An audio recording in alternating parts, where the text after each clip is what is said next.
everyone. Today we got to play Clans of Caledonia. There you go. So Sounds like a this salad dressing. so this game is basically you play a clan, and with each clan there's special abilities, and you go about and you're trying to fulfill different orders to get I guess Victory points. victory points basically. So it's got variable player powers. It's got It's got a market that's kind of area cool. control. Area control. market Loose area manipulation. control. Yeah. I'm actually okay with this area control. Normally I wouldn't be. Yeah, and then you're also player development because you're trying to build. Engine building. Yeah, engine building. So there's a lot of stuff going on in here. So let's jump into quality. Well, first, who made it? So it was designed by Juma Al Juju. I'm assuming that's how you pronounce it. With the artist being Clemens Franz. MSRP is $69.99, but this is out of print. So I saw it going as high as $500 to $600 on eBay and on the geek market. Are you? Wow. Okay. And this is a 4-player game, a 1 to 4. Mm-hmm. The 1 player, they actually have dice that add to the game to make it, a variant where you're playing, which is kind of neat because there's no dice at all in the game. Right. And then it's 30 minutes per player, not 30 players per minute. That would be excessive. 30 minutes per player average is what it says. It took longer. It took longer. Yeah. So this is probably, I would say, a solid medium level game. I don't think it's medium heavy even, but it's a solid medium game. So jumping into quality of pieces, there is a lot of wooden bits. The wooden bits are shaped appropriately for the different resources. You have your cows, your wheat, all of your cheese factories, all of that stuff is on par. I'm actually a little bummed about the markets, the merchants just being cubes. Yeah, it'd be cool if they were little hats. They would have been little cool. Seems to be common in a lot of the games we play that the merchants are cubes now, I guess. But maybe because I think merchants are square. I guess. I guess so. Well, they make the money. All right. But apart from the wooden bits, everything else is subpar, in my opinion. The player boards are tiny. I mean, I'd like them to be a little bigger. They are quite tiny. They're functional. They're functional, but that's about it. I wish they would have actually attached this. I think if they were being that little, it'd have been really nice if they had a little bit of an inlay to it, so that my stuff was sliding around quite a bit. Yeah. There's no inlaying on the boards. Yeah. The main board is small, which is good and bad. It's more portable. You can play it in easier in a smaller space. But then we found ourselves reaching across the table. So would you call this a small box game? It's. I'm not calling it a small box because game. that means you have to hate it if it's a small box game. It's a small-ish box game, but it's not small box. Whatever. Yeah, I mean, I think they could have done a lot of things to improve it. No. Yeah, right. And the scoreboard was way too small. Yes. So with that being said, though, it's still way better than Catan as far as the pieces go. Well, the wooden bits for sure. Yeah, the wooden bits are. I think some of the other stuff is less. No, I'd say less good. Is not as good as Catan. I don't think so.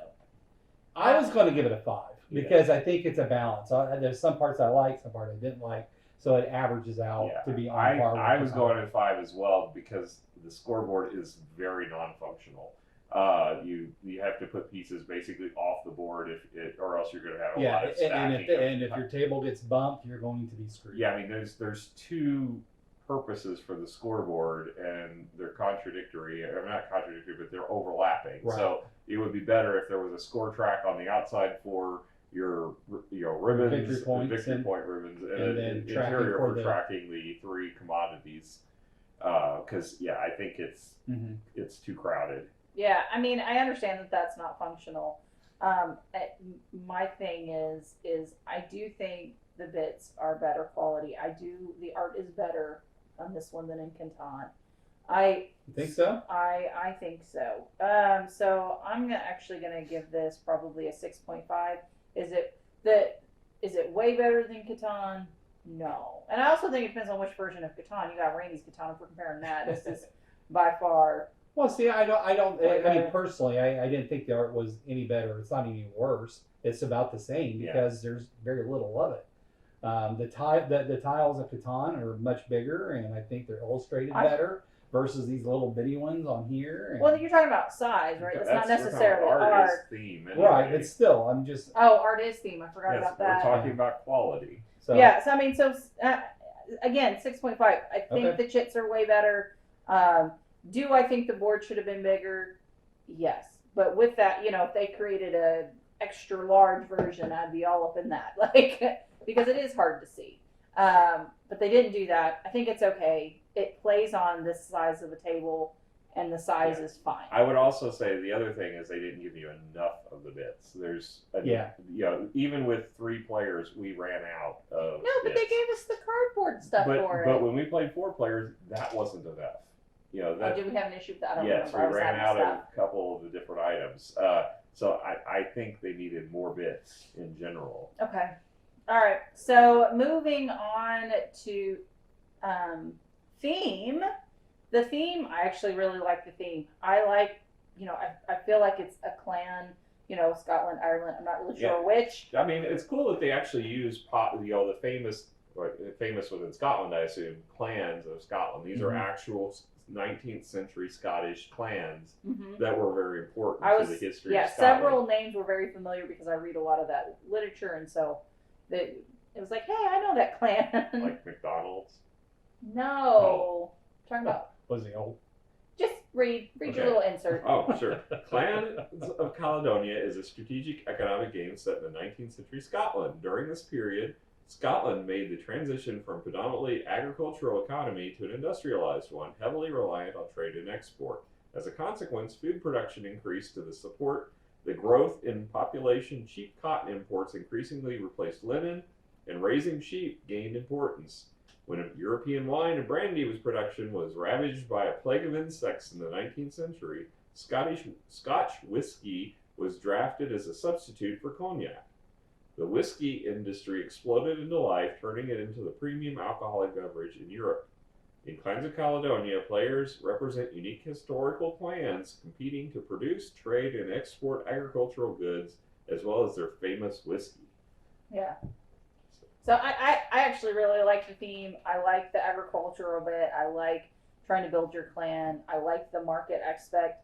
This really jives with me. So I'm very happy to give it an 8. So, what about you guys?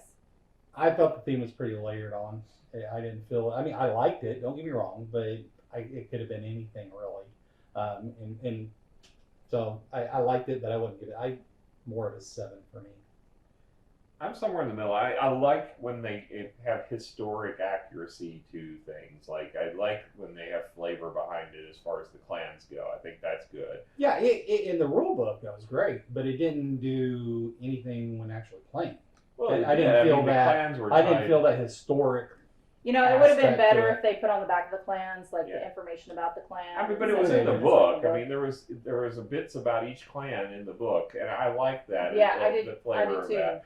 I find that interesting. But apart from that, the art to me is pretty basic. It's not exciting.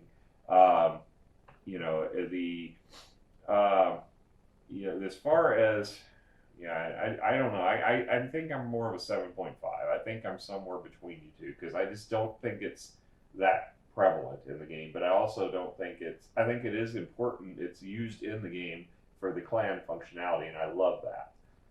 Yeah. So moving on to rules, I think we had a few hiccups with the rules. Yeah, the rule book is not great. It's thorough, but this game is kind of confusing to learn. It's not a straightforward learn. Now, there's aspects of this that remind me in the early setup of Catan, but the play of the game is completely different. So as you're reading through, you might say, "Oh, well, this seems familiar. This doesn't seem familiar." And there was a lot of things that I think we took for granted in it that we were later like, "Oh, we did that wrong," you know. And one of the big issues with this is the clan functionality. There's no cheat sheet for that at all. You have the little card, has iconography. If you learn the clan up front, then the iconography will help, but there's still some confusion. Like Robert's was really confusing. Yeah, I think it would have been better because the back literally just has the clans of. Well, that's They could have because put that Yeah, information. that's to randomize so you don't end up. So I mean, you shuffle and you deal out one more than the number of players, and you draw those. So you kind of have to keep the back the way it is. But you know, we're playing a lot of these heavy iconography games lately, and none of them have been having cheat sheets, which is, you know, and they did put an appendix in the book, but again, you have to go back to the book. But the trading tiles or the corner tiles, those are all require we never iconography. used those. Did we have anyone? We did. Who? I used 2 of them. Robert used 1 of them. Oh wow! Then you have the scoring tiles, which are also, again, iconography. They're very little easier to interpret, though.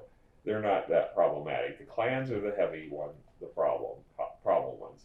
And the scoring is actually on the back of the boards, which is nice, but I think they should have put the clan cheat sheet on there.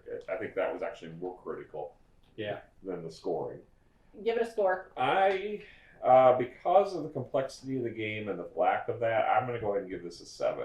Okay. It's not horrible. I mean, it is all there, all the material's there. It's not got holes in it. It's just you have to keep researching and checking the book. Okay. And they could have added some like clarification sections, like in this. Here's an example. And They had a few. well, But not enough. Not enough because you didn't talk. They said, for example, with the market board. Well, the market's how I caught the mistake was Right. the example, so it was there.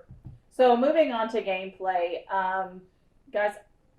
This was a lot of fun It's to a fun play. game. Yeah. There's a lot of stuff going on. So you have your player board with all the different factories and agricultural stuff that you can do, as well as mining and wood cutting that you can put and grow on the board in different locations. And obviously there's rules around it about how far you can move. You can go across lakes and try to connect different places, but also creating different settlements is very, very key. You need quantity, not just the biggest group of it.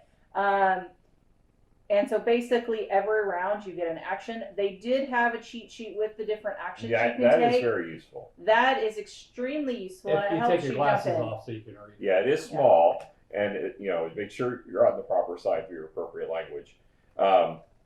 Well, I figured we wouldn't understand the one that isn't. Yeah, that one's not too hard to figure out. Yeah. There are the similarities on this as far as Catan goes. Your space setup, you're going to put 2 people onto the board, and those are your basically starting regions that you build from, and you have to build adjacent. But you have to pay for them. But you have to pay for them based upon the board column and the space you place them on the board. So you're going to start out with 55 money plus potentially more because you get a starting resource card tile along with your clan. So you're picking the pair of those, which I like that. Mm-hmm. And then the clans, it's amazing how much they influence the gameplay during it. The variable powers are very important in this game. Mm-hmm. And then at each round, there's no dice, as we mentioned. There's no generating product based upon rolls. It's all based upon what you build from your board, what you're going to get to produce. And there's basic product, and then there is processed product. Yeah, manufactured goods. So those kinds of product are going to be key because pretty much every order requires processed goods. There's no, I didn't see any anyway. Except for the wool. Oh yeah, wool is, occasionally, yes. But wool doesn't have a processed product. Right. So with that one, so that's why I guess that one is. There's a lot of good things about this game. What was your favorite part of the game? I love managing my board and the engine there. I obviously like fulfilling orders because that's the 2 times we played. My main focus has been fulfilling orders. I like the fact, though, also that you get at the end of the game, there's a bonus for the fulfilled order volume count, and there's also a bonus for the spread of your territory, but it's based upon broken territories, not like the size of a given area. It has to be across water regions which break up your territory. So it's the count of those regions, not like I have 200 pieces in this one area. So I thought that was neat. That it was that's unique. Yeah. I don't think I've seen that before in Yeah. a game where, because it's always X number in this area. Whoever has the most gets those points. Yeah. Not that you can have 2 here, 2 there, 2 there, but if you spread out, then you get way more points than if you had 10 in one area. And which you get it nothing. makes for an interesting puzzle because not only can you create it by spread, but you can kill your cows and kill your sheep and break up areas, Right. which is a unique thing I've not seen, where I can spread myself by growth and then kill and break up the chain, but then you still have to establish a connection by waterway. So there's a balance between everything on this game, And I think the other part of the strategy is maybe where it hurt me and helped you especially. I don't know if I think you might have took advantage of it once. Is the fact that if you build next to me, you can buy the product that I placed on there. Yeah. And that's a pretty powerful ability because you get to buy that product at a cost reduction than what you would normally be able to buy it if you do the trade action. Right, but you still have to have the merchants to do it. And the merchants are key to this game. You start out with 2, but each time you use the market, you have to have a merchant for every product you purchase. Every unit. So if I want to buy 3 barrels of whiskey, I have to play 3 merchants into the whiskey. And you cannot do day trading where you buy and raise the price and then sell it and make the profit. So you can only do one side of the board or the other. But you have to develop your merchants. There's development, upgrading all your pieces, which I like. $4 per merchant, $4 per spreading your water connections. And then you can increase your income produced by your miners and your woodworkers paying 10, which I thought was a cool thing. Mm-hmm. So I capitalized mostly on my miners and woodcutters early. I got them out early to generate money. That's how I focused. Your ability gave you the ability to generate money by selling milk. And so I put all my cows out the first round, and that's all I could do the first round. But it ended up giving me 32 money every single round. Yeah. I couldn't make any cheese, so I had to do orders with no cheese, but that was okay because I had an extra 32 coins to do other stuff with. And you were, able to produce and sell beer as a side object that really doesn't exist, a fictitious beer. Right. But it gave you 9 money each time when you fulfilled an order, which was really cool. It was cool. It's just it wasn't as fulfilling as far as victory points go towards the end of it. Because I did it up to 11 times, which I got a lot of money, but it just didn't equal out the same that maybe some of the other abilities did. Yeah, I don't know. I mean, think about it. You said you did it, 10 times? That's 90 money. I mean, that's more than what I received.